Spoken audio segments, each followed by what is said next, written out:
Perkenalkan, namaku Niluhayan Putri Dewi Angelina, biasa dipanggil Putri. Aku dari Fakultas Kedokteran Gigi Angkatan 2020. Di sini aku sebagai penanggung jawab acara Action dan juga sekaligus Ketua Umum Unitari Bali Natya Wiragadigama. Perkenalkan, nama saya Igusti Ayu Indira Laksmi Anom atau biasa dipanggil G Indi. Di sini saya diamanahi sebagai Ketua Panitia Action 2022. Saya berasal dari jurusan Ilmu Hubungan Internasional Angkatan 2021.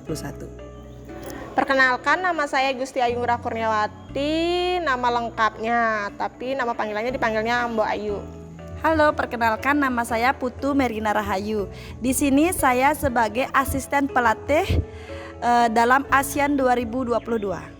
Halo, nama saya Ikadek Dwi Santika. Saya sebagai pelatih tabuh di Unitari Bali di pertunjukan Layonsari Jayaprana Layonsari ini. Saya sebagai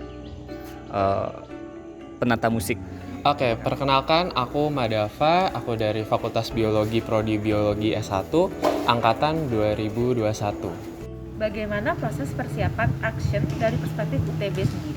Dari perspektif UTB sendiri siap tidak siap sih sebenarnya, karena kita di sini terakhir kali mengadakan pentas Action ini adalah 4 tahun yang lalu, di mana itu menurutku juga sudah sangat lama sekali. Tapi melihat semangat teman-teman untuk mengadakan kembali, melahirkan kembali Action ini, bisa dibilang ya kita juga ya antusias gitu dan cukup siap untuk mengadakan kembali Action di tahun ini, seperti itu. Mengapa Action 2022 memilih untuk menampilkan cerita Jayaprana dan Layonsari? Oke, untuk pemilihan tema sendiri, sebenarnya kami punya banyak referensi tema. Namun pada akhirnya kami memilih Jayaprana dan Layonsari karena menurut kami tema Jayaprana Layonsari sendiri ini lebih ringan dan juga sudah banyak digemari oleh masyarakat Bali sendiri. Di samping itu, sebagaimana kisah cinta yang tragis dan penuh perjuangan, jadi kami rasa kami ingin memperkenalkan kisah Jayaprana dan Layonsari ini kepada masyarakat Yogyakarta dan sivitas akademik UGM. Jadi kami rasa ini adalah salah satu kisah yang menarik untuk diangkat di Action tahun ini. Menurut Mbak, bagaimana proses pembuatan koreografi Jayaprana dan Layonsari dari awal hingga akhir? Adapun kendala dari proses garapan ini yaitu waktu antara pemain dan waktu antara pelatih juga. Kemudian dari proses penggarapan, ide garapannya itu saya dan Mbak Ayu saling berkoordinasi. Jikalau di tempat latihan kita tidak bisa komunikasi, kami mencari waktu berdua untuk mencari-cari gerak. Ide-ide gerak mungkin kami mencari dari YouTube, terus dari pengalaman-pengalaman kami berdua, kemudian muncullah gerak-gerak garapan tari ini. Mungkin dari Bu Ayu sendiri bisa menjelaskan sedikit inspirasi gerakan-gerakan dari tarian Bali ini ada apa saja? Untuk inspirasi gerak-gerakan dari penari putri, itu saya ambil dari gerakan-gerakan tari putri, seperti misalnya ada tari sekar jagat, dasar-dasar agam tari putri, terus gerakan-gerakan yang dikembangkan. Untuk pemeran tokoh-tokoh putra, biasanya kami ngambil dari tokoh-tokoh kerajaan raja, gerakan-gerakan putra keras seperti baris kayak gitu. Untuk peran Jayaprana sendiri saya ambil dari putra manis, saya kembangkan gerakannya sehingga gerakan itu sesuai dengan tokoh dan perannya masing-masing. Apa peran kamu dalam Action dan apakah bisa ceritakan sedikit perannya?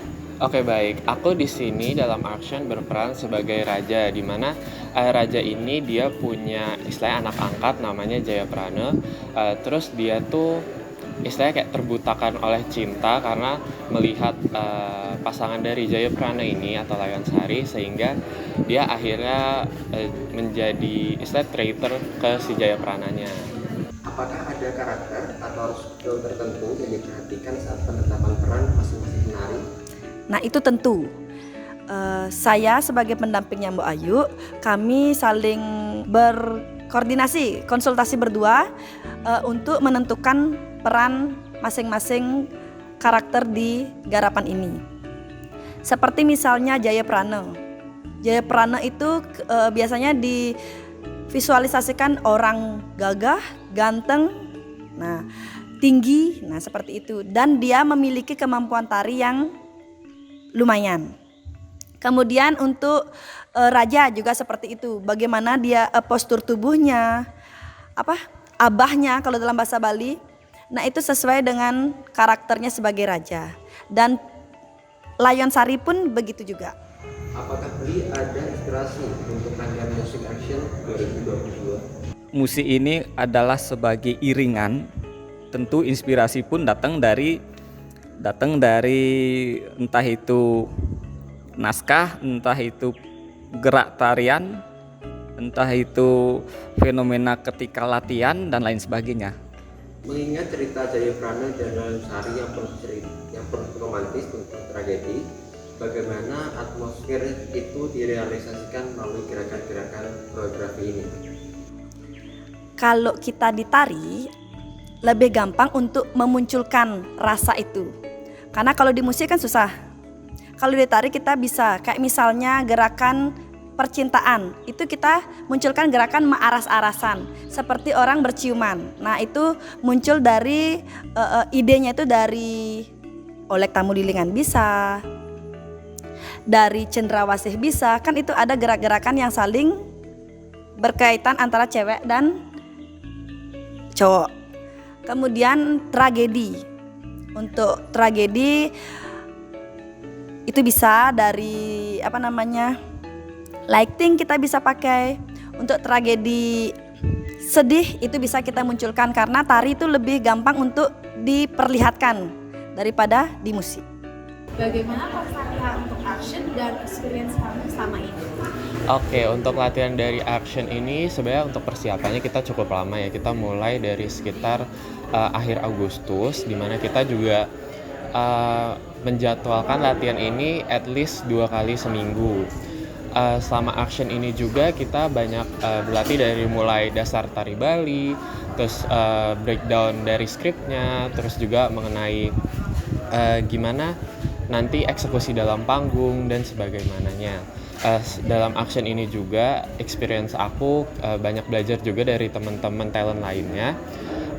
Kita jadi juga bisa istilahnya menjadi wadah sharing dan menambah